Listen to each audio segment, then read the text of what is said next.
Well, we're back and it's 6:46 and we're here to tell you it's tax time. And Kelly Brantley, our certified Dave Ramsey financial counselor, is here to give us some tips. Good morning, Kelly. Good morning. So Kelly, you know, in regards to taxes, what should be our goals? Well, our goal is really to break even.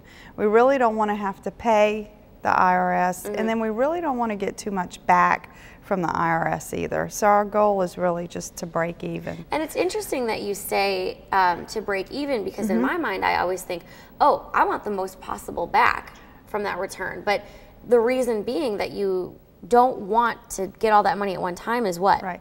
Well, you know, I always say it's okay if you get back $1,000 to $1,500, but if you're getting back any more than that, you really need to adjust your withholdings. That way you get more back in your paycheck throughout the year, so that money can benefit and work for you.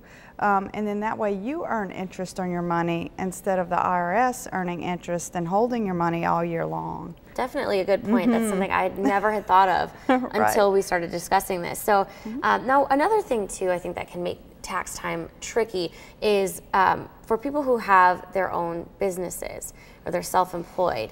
What are some tips there? Right. If you're self-employed, you need to make sure you have a personal checking account, a personal savings account, and then also a business checking account and a business savings account.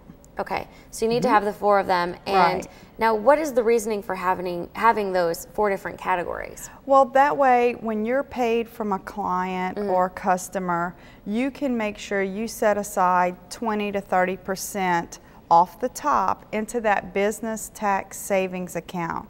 That way you can pay quarterly taxes, you can pay those taxes on time, and that money does not get spent. Okay. Now, I'm going to throw a question at you here. Sure.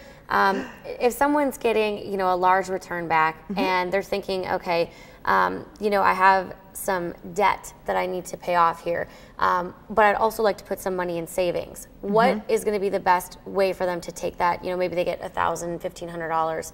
What would be best for them? Well, I would recommend that they put aside that $1,000 emergency fund first and foremost. Okay. And then anything after that, I recommend they apply that to the smallest debt and then work that debt snowball that we teach. Sounds good. Okay, well, we have a book giveaway that we're going to do. Lots of wonderful tips here in the Total Money Makeover book. And Kelly is giving a copy away to our 8th caller, so 325-9008, and you could win this book. Kelly, we appreciate you being here. For more information, where can people go? They can go to my website at debtfreewithkelly.com. Perfect. More tips. Of course, Kelly's got lots of them for you. We appreciate you being here, Kelly. Thank you. Thanks for having me. All right, let's send things to Amanda now and get a check on weather.